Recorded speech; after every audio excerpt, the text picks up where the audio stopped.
So first of all, for all the audience that has joined us already, I would like to welcome you, everybody, to the webinar that is about the Marie Curie Action Individual Fellowships.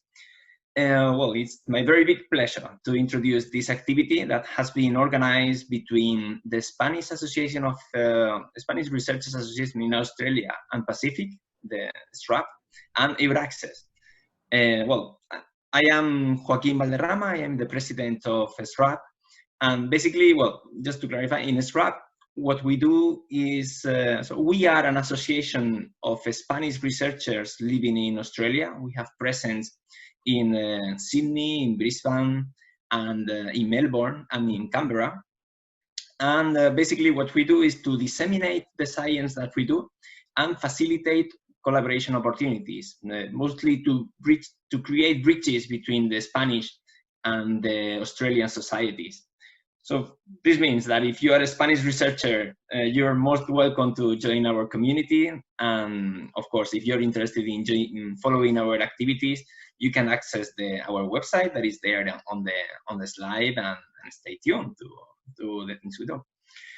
Tonight we have the pleasure to have two special guests, or two speakers. They are Mr. Nishant Shandilya, who is the EURAXESS representative in Australia and New Zealand, and Dr. Nancy Couling, an associate professor at Bergen School of Architecture. So I'm sure with them we're going to learn a lot about the Marie Curie Individual Fellowships.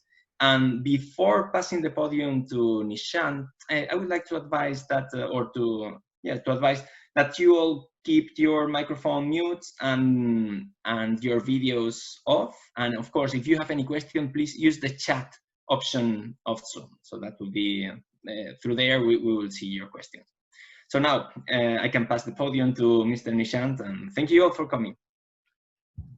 Perfect. Thank you very much, Joaquin. Now let me first share my screen so that we can then smoothly move on. Can you see my screen now? We do. We can. Perfect. Let me just hide the panel. Okay. Good afternoon, everyone, and good morning to those who have joined us from Europe and other parts of the world. I'm Nishant Shandilya. I'm the regional representative for EURAXESS Australia and New Zealand. Thank you very much, Joaquin. It's a very good initiative that we are trying to bring together this understanding of postdoc research opportunities in Europe with the Marie Curie Individual Fellowship. So of course, first and foremost, what we are trying to understand is what are the Marie Sklodowska-Curie Individual Fellowship. By MSCA, what does MSCA stand for? So if you look at the first letters, Marie Sklodowska-Curie accent is an acronym for MSCA. So it's simply what it gives us is, it's a name that was given from the Polish-born French pioneer in radioactivity, Marie Curie, and who lent her name to this particular program under the European framework called Horizon 2020. You might have heard of Horizon 2020 a lot. It's the largest research and innovation program in the world, with an approximate budget of around 80 billion euros for the period of 2014 till 2020. So of course, inside Horizon 2020, there are several programs which are there to help research and scientific collaboration and all those stuff. Specific thing is the Marie Curie Action, and inside Marie Curie Action there is this individual fellowship, which is particularly aimed at helping researchers in mobility, helping researchers in improving their own collaborative approach towards how they can participate in postdoctoral research. So once we understand Marie Curie Individual Fellowship is for those researchers who are willing to participate in their postdoctoral learning, we need to understand what are the call dates before we go into much details. So the first thing that we understand is it's an annual call for proposal. So every year there is a call for proposal that is released. This year it was released on 8th of April and it's closing on 9th of September. So if you look at the time period, it's almost around 5 months time. However, what we need to be very careful is it's not a very large amount of time, because as Nancy, our MSCA fellow, will let you know, it's never too early to start, to be honest, because you need to take into consideration a lot of aspects. So it's always good to start early. So in terms of individual fellowship, this is a personal postdoctoral fellowship. What do we mean by personal postdoctoral fellowship? It means that a researcher, an individual researcher, applies themselves. It's not through an institution that they apply. It's a fully funded fellowship which ranges from 1 to 2 years, and the hosts can be academic institutions or non-academic institutions. We'll have a look at what academic and non-academic means later on. What it brands itself, individual fellowship is a comprehensive career development tool. By comprehensive career development tool, it means it not just allows you to express your scientific ideas, but it also allows you to grow throughout as a career. For instance, if you are trying to manage teams, if you are helping yourself to understand how to budget a certain thing, you need to participate in several events. How do you enhance your skill? That is what it teaches you throughout the process. So of course, what immediate comes to mind is what research topics are funded. And the good news is it's open to all domains of research. And the idea is it's a bottom-up principle. What do you mean by bottom-up principle? It means that a researcher is free to choose whatever they want to, whatever research they want to do. It's not guided by someone on the topic. Whatever you feel like researching, you need to justify why you think a research need to be done in that area. What all expertise are you going to bring in, right? So, of course, as I mentioned at the very beginning, who can apply for a MSCA? It's open to all nationalities, open to all academic disciplines, and there is no age or experience limit. Of course, if we go much into detail, we'll look at different panels that there are, but for a starter, for the generic information, what you need to understand is whatever your nationality is, whatever your interest in terms of research area is, you are more than welcome to participate in these individual fellowships. Having said all this, there are certain eligibility criteria that you need to fulfill. Of course, in terms of qualification, the first criteria is you need to be an experienced researcher, ER. What does that mean? You need to have a PhD or at least 4 years of research experience at the relevant deadline for submission of proposal. So of course, there would be some questions is, what do you mean by experienced researcher? So I'll try to summarize it by saying that it's those time you have spent conducting research in a full-time position after completion of your university degree that allows you to pursue a PhD. In many countries, this is a master's degree. However, depending on some of the countries' education structure, it also is a bachelor's degree. So you need to understand that you must be able to document how you have carried out your research, which could be in terms of employment contract, lab results, or research output. So that is one of the main criteria that you need to have 4 years of research experience. The second important criteria is mobility. So for European fellowship, wherein we are looking at people who are trying to move from a third country to Europe or associated country or within Europe, what they need to do is a mobility rule applies. They need to move to Europe, and the mobility rule is for the last 3 years, you cannot have had spent more than 1 year in the country that you will be hosted in. So for instance, if you are an Australian citizen and if you are trying to apply to go to Portugal, for instance, and your host institution is in Lisbon. However, if you have spent 18 months in Portugal in the past 3 years, you cannot apply to go to Portugal as your host country. So that is something you need to be very careful with. This is the second eligibility criteria, which is termed as mobility. So in terms of understanding where you can go for this European fellowship, there are essentially 43 possibilities. You can go to the 27 EU member states, or to the 16 associated countries. So of course, I'll also try to explain how you can understand how to apply for these, where you can find information later on in the presentation. The automatic question that I see is, can I apply with an institution in the UK? And the answer is yes. Until 2020, which is within the Horizon 2020 framework, UK institutions are still eligible to host fellows for the European Fellowship. Okay, now what else is unique about the individual fellowship? It's a very important thing to keep in mind that it's a joint effort. At times what happens is when applicants start writing their proposal, they think that they can write the proposal and then later on get in touch with their host or their supervisor.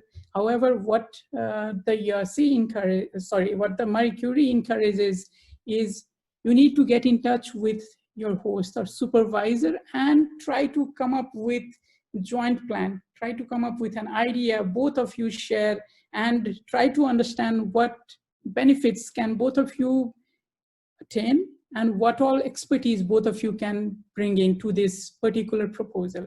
Of course, we'll discuss later on how you are going to find the host. But what type of host institutions can you choose? First, we need to understand there are 3 types of hosts. Of course, those can be categorized into 2 broad categories, the academic hosts and the non-academic hosts. Academic hosts include universities and research institutions, and the non-academics include private companies. So of course, if these are some of the possibilities, if you see that these are doing research in your area, who are doing quite a good work and you feel you can be part of their team, you should look at these type of hosts organization. You'll see later on where you can find these host organizations. An interesting thing about Marie Curie Individual Fellowship is also secondment possibilities. Of course, you are going to be hosted in a country, but there is a possibility that you can do secondments of 3 to 6 months in a separate institution where the Marie Curie encourages researchers to have intersectoral mobility. So of course, if you are in a university, they advise that if you find secondment opportunities, it should be in an industry or with a company that is doing research in your area. So of course, there is this possibility of having secondments and the opportunity to link with industry, NGOs, or other certain type of public sector or national organizations. So this is in terms of secondment. Now we move on to, of course, the evaluation criteria, what you need to consider when you are writing this proposal. The basic thing that you need to understand, if you look at the structure, there is the 3 important parts: excellence, impact, and implementation. With any Horizon 2020, if you are aware of how Horizon 2020 works, all the proposals need to have these 3 sections. But what is interesting about Marie Curie is the excellence, impact, and implementation is just 10 pages. You need to finish your proposal by 10 pages. So when you submit your proposal, what happens is it gets converted to a PDF file. So anything that is on page 11 is not seen by the evaluator. So you need to be very careful. Of course, I'm sure Nancy will elaborate in some of the tips and advices on how you can write a compelling proposal. But what you need to understand is excellence counts for 50% of the weight, impact counts for 30%, implementation counts for 10%. Your intention should be to reach at least 90%, because from the past, what we have seen is 85 onwards and 90 onwards is where you have a possibility of getting funded. Of course, then there are other stuffs like researchers' CVs, capacities of the host tables, ethics issues, letter of commitment, which are also to be included. However, the main proposal is excellence, impact, and implementation. So what goes inside each of these sections? So of course, as I mentioned, 50% weight goes to the excellence section, wherein you try to sell what is the quality or innovative aspect of your research idea. How do you clearly sell, or how do you clearly tell the quality of the transfer of knowledge or training that is going to happen? Or what is the quality of the supervision and the capacity of the researcher? This is on the excellence part. On the impact part is where you try to what are your measures for communication and result dissemination? Of course, you look at the research and innovation related aspect of human resources and skills and all those in the impact section. The last part of proposal is on implementation, and here you try to tell how you are going to implement whatever you have planned. What are the resources that you will be using? What are the management structure, procedures? What are the appropriate institutional environment and the associated risk and infrastructures that you will be availing, and those type of stuff. Of course, at the moment, what you need to understand is you should not be worried about this because you'll see that we will be bringing to you a much detailed webinar on June 4th, wherein we will give you a breakdown of this guide on how you are going to apply for it and how you can write these proposals, right? So, of course, after we understand what are the components of the individual fellowship proposal, you need to also understand what is funded by the individual fellowship. So, just to give you a very brief background, we have categorized it into two parts: costs of researchers per month and institutional costs per month. Of course, the individual fellowship are 100% funded. So this is an indication of how the living allowances, mobility allowances, and family allowances are there. A fellow's salary includes living allowance, mobility allowance, and if there is a family obligation, the family allowance. On the other hand, of course, you need to understand that these are gross numbers, and whatever host country you will be subjected to that country's taxation. So these are an approximate number that you can avail. Of course, there are these country denominators that will slightly change the numbers, but it's an approximate number. In terms of institutional cost, this is something that goes to the host institutions, wherein they will be getting certain amount of money for research, training, and networking costs. For instance, if you need to participate in certain events, or if you are trying to go for secondment and the travel belonging to that, these type of things will be covered by those costs. And then there, of course, there are management and indirect costs, which also goes to the institutional actors. So this is to give you just an indication of what all numbers you are going to be eligible for should you receive an individual fellowship. So of course, when we give these webinars, we generally get this question: what is the success rate?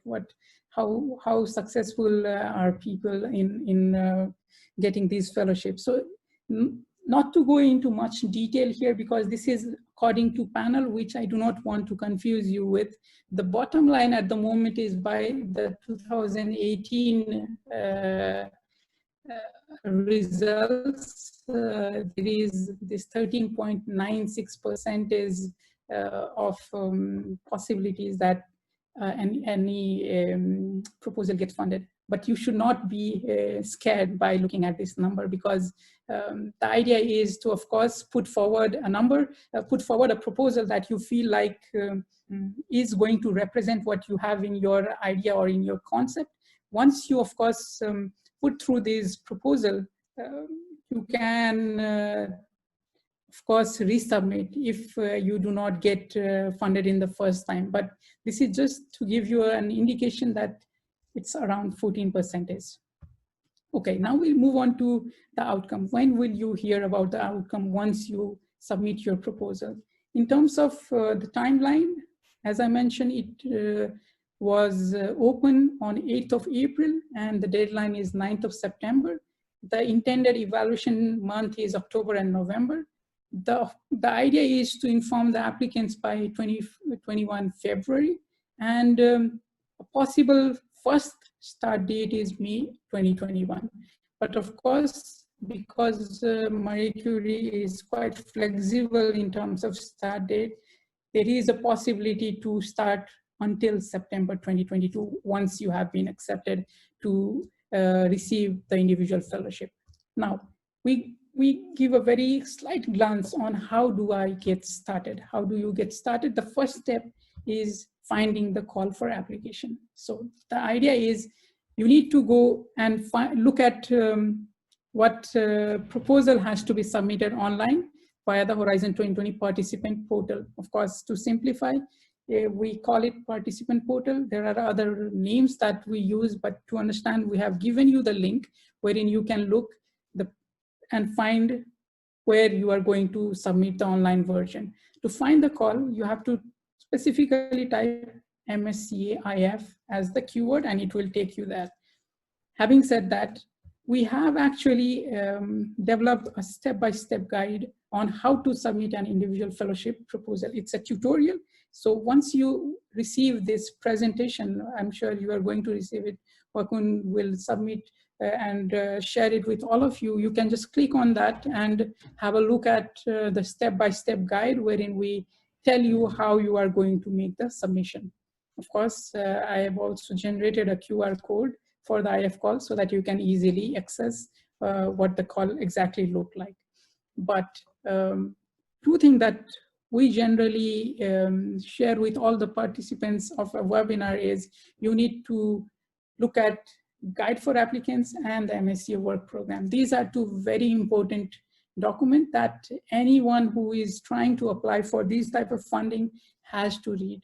This is like constitution that you need to understand each and every aspect and what is being evaluated, what is being favorably looked at. Of course, what you need to understand is if there is something on the proposal, which, for instance, if there is an ethics point on the proposal and you feel that there is no ethics related component in your research, you need to write there is no ethics related component. If you leave it blank, you are going to not receive any point for that. So of course, these are some of the nitty-gritty things that you will understand once you read the Guide for Applicant more thoroughly. Of course, then you need to also understand, starting point is that, but you need to have a research idea to put forward a proposal, right? I'm sure all of you have a research idea. If you do not have a research idea on top of your head, it's a very good idea to discuss with your peers, with your colleagues, with your current supervisor who can help you, and you can, of course, fine tune or you can refine your ideas as you start interacting with people in your research network. Step 3 is finding a host. This is very important. How do you find a host?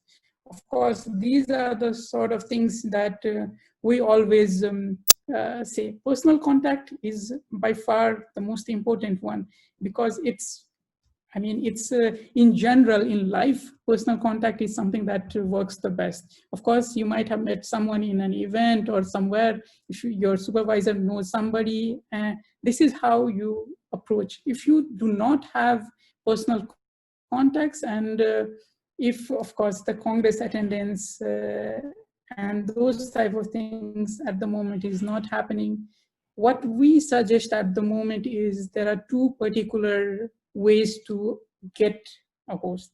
One is on the EURAXESS portal, another is on the Net for Mobility Plus portal. How do you find a host on the EURAXESS portal? Of course, this is something that I will elaborate maybe a little more towards the end of my presentation, but just to indicate, on the EURAXESS portal, inside the jobs and funding, there is a tab that helps you find hosting. Currently, there are more than 300 hosting offers. So there are institutions, universities, research organizations who are willing to host Marie Curie Individual Fellowship applicants. So of course, you can find them there, or you can look at the Net for Mobility platform. Of course, there are a lot of expression of interest by European countries or European research institutions on that very specific platform. Net for Mobility is a very, very good network of NCPs, National Contact Point, who specialize on Marie Curie actions. So of course, those are the two main points where you can find hosting offers, right? So where do I find more information? So just to reiterate, the Marie Curie website has a lot of information for you. The participant portal has a lot of information for you. There is one very interesting thing that I'd like to highlight here. The read this section. You need to look at this section because our friends in Luxembourg have taken the extra effort to look at the past Marie Curie Individual Fellowship proposals and their evaluation feedback. And they have put in together a document wherein they suggest what has worked, what has not worked, what type of things the evaluators have commented on, what are things they considered is very good. So this will give you an idea of what you can expect in terms of being evaluated, right? So of course, to let you know, when you put forward a proposal, even if you are becoming successful or unsuccessful, you will receive feedback from the evaluators. Now, you might have heard the EURAXESS portal and EURAXESS. Just to clarify, what is EURAXESS? It's a pan-European initiative backed by the European Research Area. By European Research Area, it's the EU member states that you might have seen the 20. So this is an initiative backed by the European Research Area with the intention to support researcher mobility and career development. Of course, the overarching aim is to enhance scientific collaboration between Europe and the rest of the world. Every service that EURAXESS provides is free of charge. But to understand what EURAXESS provides, you need to understand there are 4 pillars. How is it important for researchers to understand EURAXESS? The first pillar, as you might remember, under the hosting offers is the jobs and funding. So if you are looking for jobs, if you want to understand what is there are currently 14,211 research job positions available on the EURAXESS portal. And then there are 519 funding opportunities. On the bottom, you might see that there is something called search for hosting. This is where when you click, you will get a list of the hosting offers that there are currently for you to explore. This is the first pillar. The second pillar of EURAXESS is information and assistance. So of course, if you are trying to go to a certain country, if you think that, for instance, Italy is your next destination for your individual fellowship, you can go at the specific national portal of EURAXESS and try to see what specific country information, what practical advice are there for any researcher with regards to career development, job and funding, or professional opportunities.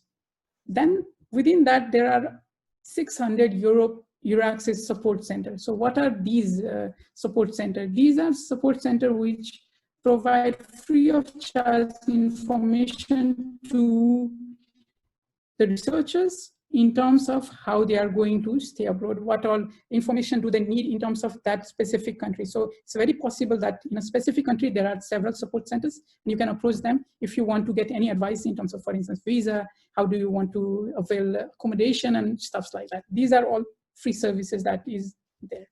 The third pillar is partnering. So of course, as I mentioned, there are at the moment 93,548 registered members and 17,186 registered organizations and universities. So when you become a member, which is free to become, you get to choose what type of organizations are there, and you get to interact with them, you get to get in touch with them.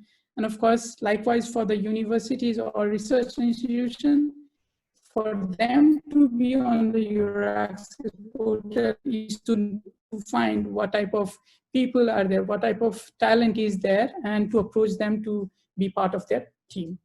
The last pillar is EURAXESS Worldwide. So EURAXESS Worldwide is the international arm of EURAXESS. So you can see that there are 8 EURAXESS hubs throughout the globe: US and Canada, Latin America and Caribbean, India, China, Japan, Korea, and Southeast Asia. The most nascent one is Australia and New Zealand. That is where we have come in. Starting January of 2020, EURAXESS Australia and New Zealand came into being. So of course, once you receive this slide, you can just click on the image and it will take you to the portal for EURAXESS Australia and New Zealand. So what do we provide here? You can see that we provide news and event opportunities, career and funding. You have publications, which is helpful for all the researchers, and there are other useful information that you can avail. Of course, what is critical is you need to sign up to become a member, but the sign up process is very, very short and it's free. So you just get access to a lot of information that is already there. Of course, we are on LinkedIn, we are on Facebook, and you can get in touch with us. Our modus operandi was organizing physical events, but due to this COVID-induced scenario, of course, we now move into the webinar or the information sessions. And what are future activities that we have planned? We have already done the Marie Curie Individual Fellowship Edition 1 on April 30. This is the second edition, which is we are doing in collaboration with SRAP. Of course, what is critical for you to know is we are going to do a webinar on application advice on June 4th. This is specifically on European Fellowship. So anyone who is willing to put forward a proposal, I suggest you should attend this, because we are going to bring two very good experts who will take you through the process of applying for the individual fellowship. Then of course, down the line, we are trying to organize several other webinars, like how to do a PhD in Europe, Frontier Science in Europe PRC grant, EURAXESS career development tools, how to get published in natural science, how to get published in social science and humanities, how to do a postdoc in Europe, and intersectoral mobility, moving from academia to industry. I guess I spoke a lot, and of course, Nancy will be able to give you more practical advice from her own experience of being a Marie Curie Fellow. But if you have any questions, of course, feel free to write it down on the chat. If not, please feel free to send me an email on my email address. I cannot reiterate much that you should sign up for becoming a member, because it's free, and any service that EURAXESS provides is free of charge. We are on Facebook and on LinkedIn. Just type in EURAXESS Australia and New Zealand and you will reach us. What we do is generally on weekdays, we post once a day to provide you information regarding if there are vacancies, research vacancies, if there are funding opportunities, if there are any European research area related policy updates or anything that might be of interest to researchers. So yes, thank you very much for joining in and listening to me. And I look forward to your questions and queries. I think that is it from my side. Joaquin, I pass it on to you now. All right, thank you very much, Nishant. This was very, very interesting information, and I think we have all learned a lot about how to apply and many interesting questions. Do you want to check if there are any questions now, or perhaps at the end?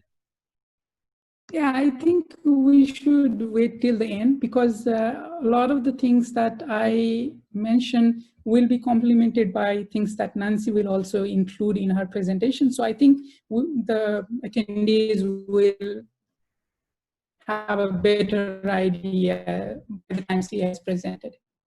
Absolutely. So if that's the case, probably we can, give the word to Nancy, and I guess she's going to tell us, more details and more clues about how to write a compelling proposal. So please, Nancy. Is it possible to give her the co-hosting rights, Joaquin? Say it again. Is it possible to give Nancy the co-hosting rights? Yeah, absolutely. No. Because then I will share my screen. Leave it there. Thanks. Okay.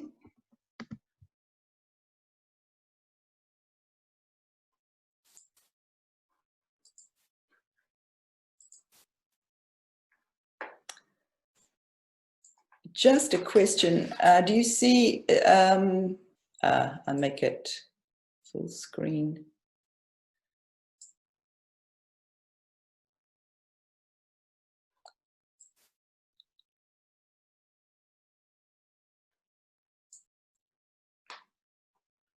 Okay, is that looking good? Thanks very much for the invitation to speak to you this morning. It's a great pleasure to discuss a little bit the experience of the Marie Curie Individual Fellowship. I can highly recommend it, obviously. This is what they asked me to talk about, why I applied and how I did it. It's only 10 minutes, my talk, so there's not much detail, but perhaps it's better to ask questions afterwards. down below here, you can see what I'm going to talk about. I'll give you a little bit of background, then you might understand why I applied for it. A few principles that I think are very important when you're thinking about this application, and then a few practical tips. So my name is Nancy Couling. I'm a doctor, I'm an architect. And just to give you a brief kind of introduction to what my project was about, the acronym was Ocean Urb. It was about urbanization in the space of the ocean with a case study on the North Sea. And when my application was successful, the European Commission advertised my application like this: from New Zealand to the Netherlands. So it has a kind of a ring to it. I think they kind of like that. But in actual fact, I had been in Europe for quite a long time. So I was not a New Zealander sitting in New Zealand trying to put this application together. So I can understand that it's perhaps not so easy for you. However, this is a kind of an article that the TU Delft, the Technical University in Delft in the Netherlands, where I went to, wrote about me even before I started. So with the Marie Curie, you're already in a kind of there's a lot of people working around this project, promoting you. It has a wonderful network, and you can really make the most of that. So what is the background to this? I finished my doctorate here in Switzerland. I live in Switzerland in 2015. So just below here, you can see what I did before. I studied architecture at Auckland University in New Zealand a long time ago. And I had a lot of practice experience. And the reason I did a doctorate, I moved to Switzerland basically for family reasons from Berlin, where I spent a long time. I was teaching and also practicing with my own practice as an architect. And I moved to Switzerland, and I started doing this doctorate. It was something on my list. So this is a great moment. You know, there I am standing there with a bunch of flowers. This is my supervisor here with this red packet, which is the piece of paper, you know, with my doctorate inside. Everybody's there. Great moment. Ready for new things. And then I spent 1 year unemployed, looking for a job. I think this is not so, I think this happens quite a lot with postdocs, because especially in architecture, nobody wants to employ an academic in an office, really. Secondly, we're so specialized. I mean, in a doctorate, you have to find a very unique kind of topic and take it, investigate it to some depth. And it doesn't mean we're sort of employable, really. But however, this period of sort of unemployment meant that I made lots of research proposals, made lots of almost 100 applications of different kinds. This gave me the opportunity also to kind of test new research ideas. I started thinking about the North Sea, started reading and gathering facts. I also was able to familiarize myself with different funding possibilities or different programs, the advantages and disadvantages. And I could see that you know, there were certain advantages with the Marie Curie. And the last thing is that exactly as Nishant was explaining, host universities, they are promoting the Marie Curie program, and they're actually actively looking for participants. So this was very encouraging, and this is just an application from an organization that were trying to recruit actually Marie Curie researchers. Sorry, Nancy, just to interrupt, we are not able to see your slide move. Am I still on the first slide for you? Okay. Yes. They were suggesting to make it like full screen with Control L. Yeah, it is full screen. All right, so that means we are seeing your second screen or your first screen. So when sharing the screen, could you please perhaps check? Yes, that's probably the one we need to see. Okay, sorry. What didn't you see?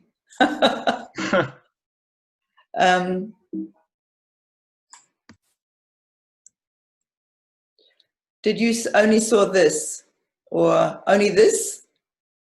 Okay. Okay, so just quickly, that was my project from New Zealand to the Netherlands. This is receiving a doctorate at the EPFL. This is my teaching experience here. teaching and practice experience. And this was the page about, sometimes it doesn't move on. Okay, about the different kinds of applications and what I learned from that process. And I found that the answer in this case, when Marie Curie is perfect for this, is to make your own job. And Nishant mentioned this, it's a joint effort. I'm calling this the yin-yang. This is super important for the Marie Curie and probably not the same for many other types of proposals or research proposals. So it's about you and your research. On the one hand, it's just as important as your chosen institution. In terms of you and your research, it's about career development. So you need to do an evaluation of where you are.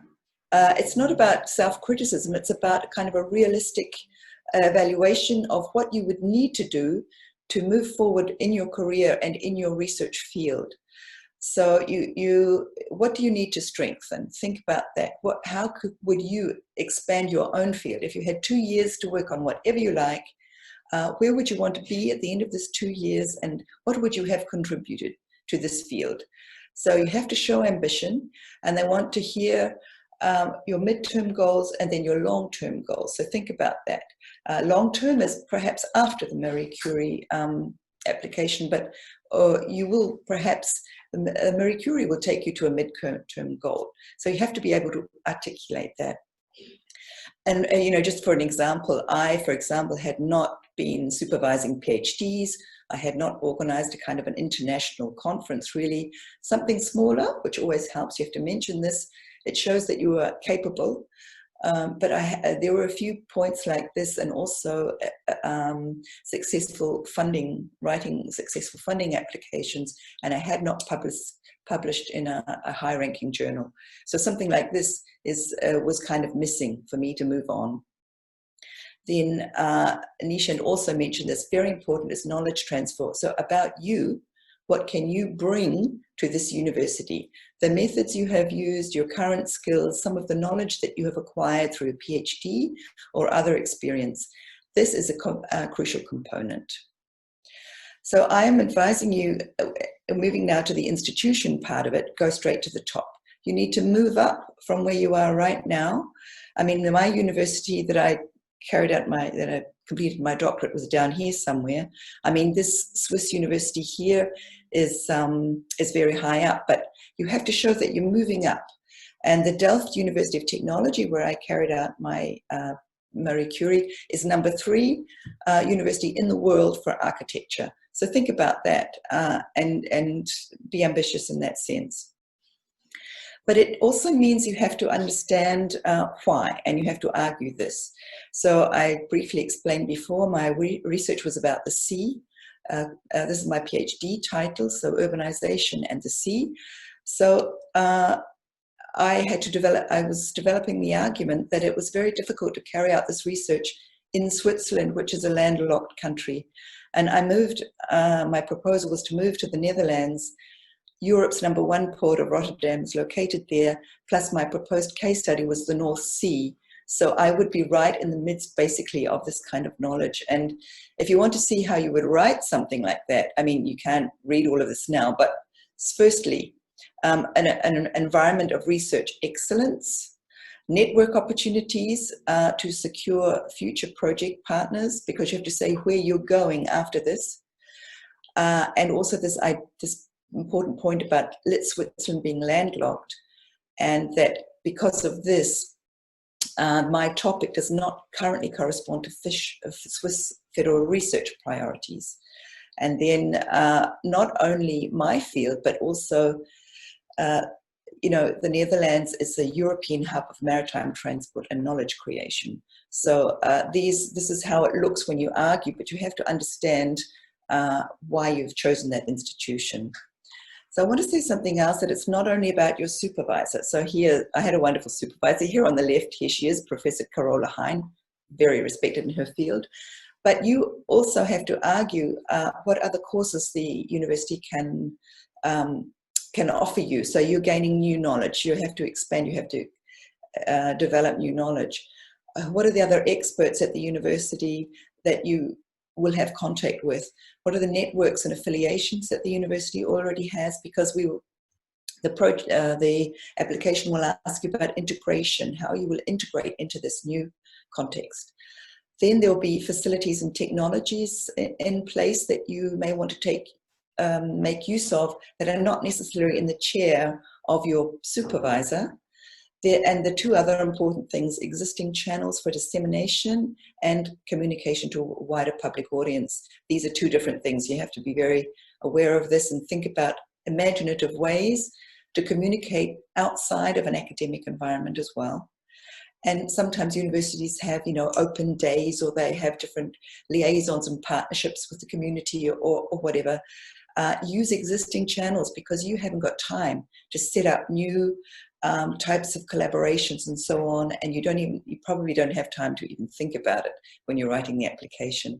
So just be aware that your supervisor is one part, very important, and I agree with Nishant, try and make contact. It's probably the most difficult thing.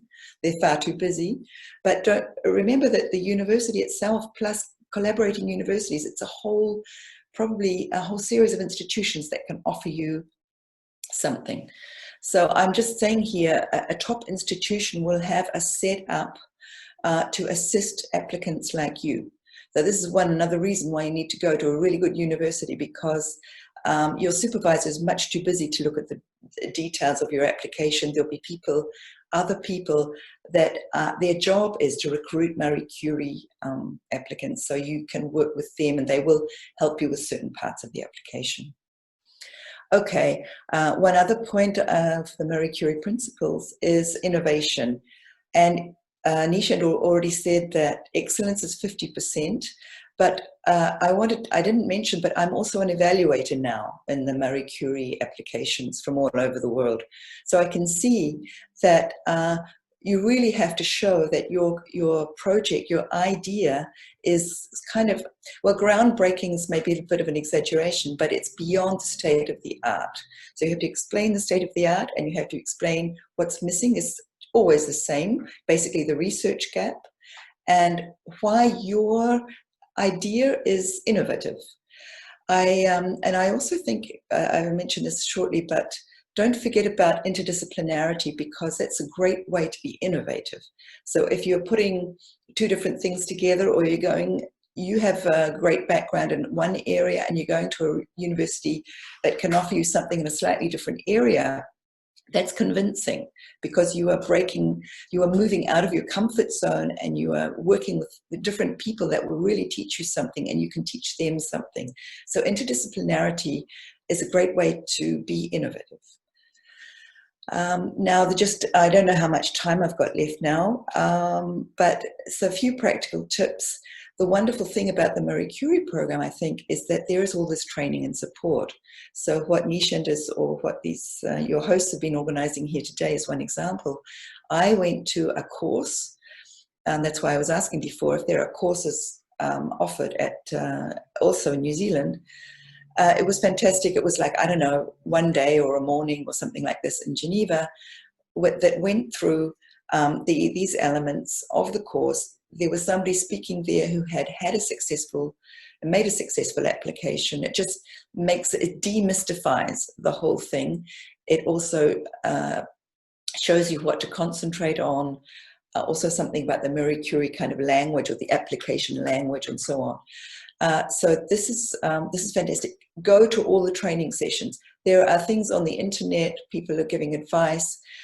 Use all the support and all the manuals available. Many other programs don't have such a structure in place, by the way.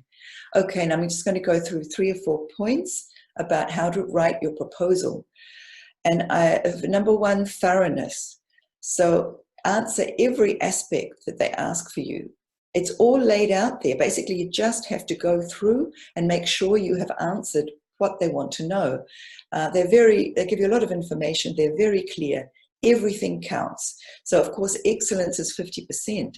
But as an evaluator, I can tell you that if things are on the same, if 2 proposals are more or less the same score or whatever, the person who has made, for example, a convincing argument for gender or interdisciplinarity will move up a few points and will be a successful applicant where the other will not. So everything counts. I mean, Nishant already told you it's going to be, you have to be sort of 90%, and I wouldn't freak out about these numbers, because I've seen most unconvincing applications are incomplete, basically, or unbalanced in these areas. So if you are complete and you go through seriously and answer everything they want to give you, you have a great chance, seriously. And these kind of statistics, the other, 80% that do not get through have not made a complete application or taken it seriously or spent the time. Okay, and in this sense, gender and interdisciplinarity are also really important in the case. It could make the difference. Okay, somebody gave me this advice to be precise. So wherever you can, even though you don't have much space in this application, give names, dates, name the conferences you attend, name the journals you will publish in, the courses you will take at your host institution. Now this requires quite some research, to wheedle through the internet and find the programs and so on, but it's doing your homework. So the more you name specifics, the better your application comes across to the evaluator.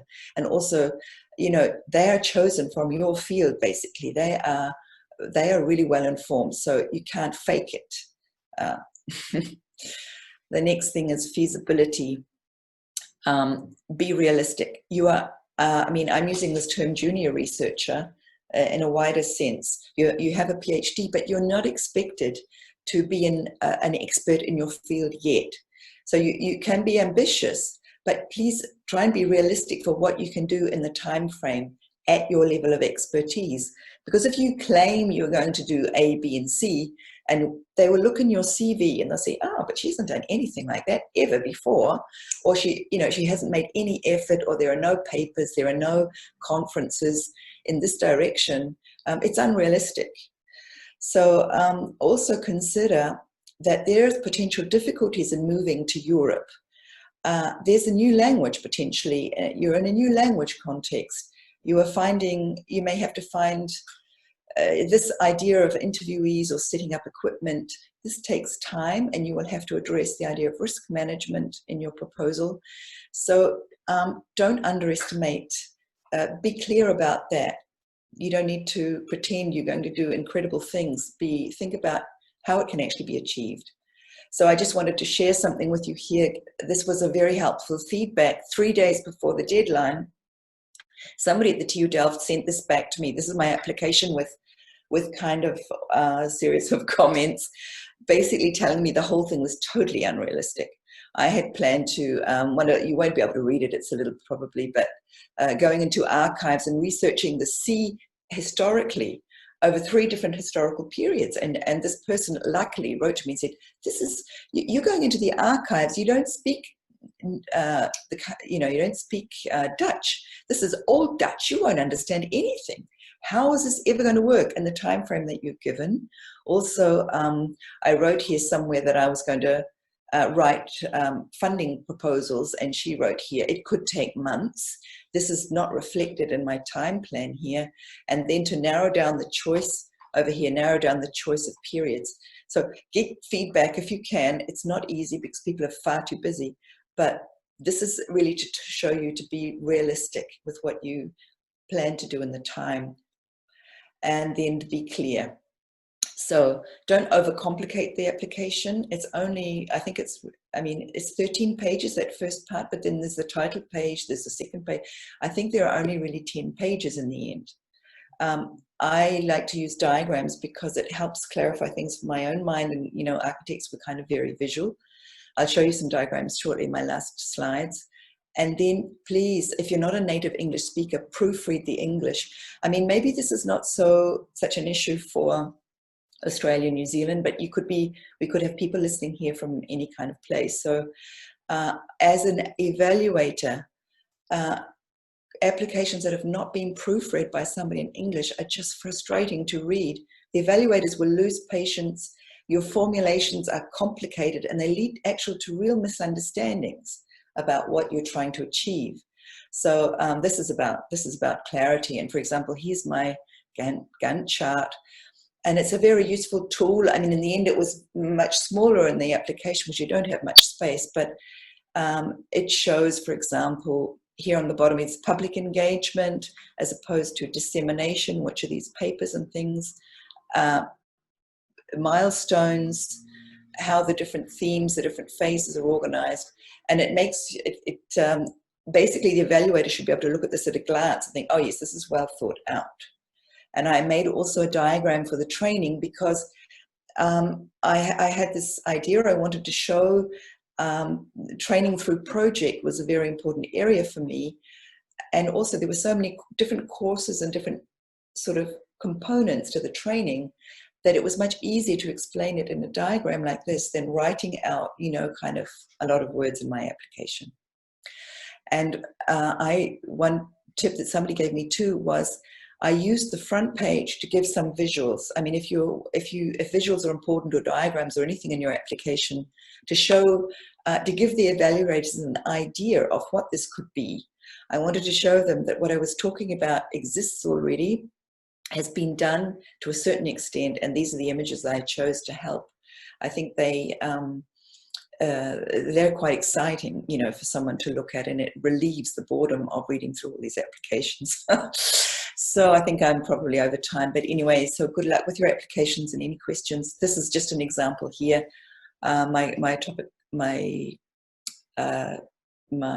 fellowship was my project was called Ocean of the Unseen Spaces of Extended Urbanization in the North Sea. And there's one of my, let's say, deliverables, a GIS-based map of what's going on in the North Sea in terms of occupation, urbanization, industrialization. So yes, thank you. That's enough from me.